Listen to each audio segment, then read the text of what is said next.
Naked Rancher here, and I'm going to talk about the cons of an RV in case you're thinking about buying them. Sometimes when you buy one, you don't realize some of the things you need to take into consideration, and those are the things I'm going to cover. As I'm talking about it, if there's a checkbox as I'm talking, that means I've done another video about it in more depth.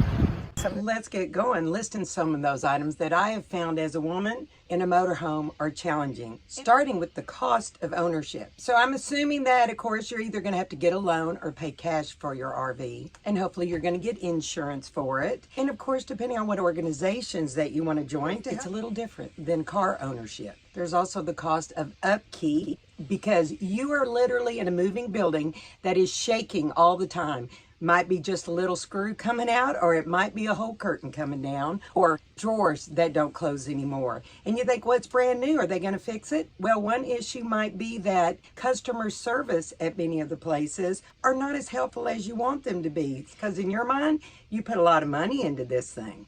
You got the cost of different fuel systems connected to it.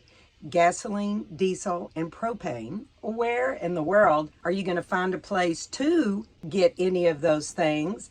And are they convenient? Then there's the cost of all the little extras that go with it. You've got cords that connect the electric. You've got hoses that need to fill up the water for city water and or the black and gray tanks. Not just one hose, it's two. And then you got to figure out other things like chocks to stop the tires from rolling. It might be the mattress that you want a more comfortable mattress. Adjustable brackets for cabinets, carpets for the floors. There's a whole list of things that I will go into.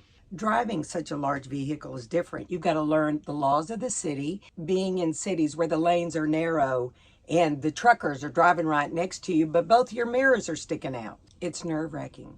How long are you going to drive every day? Are you a lone driver, or are you driving with someone else? Backing up, you might have a backup camera. However, if you don't have somebody there with you, you got to get out and back in and get out and back in to make sure you do it correctly.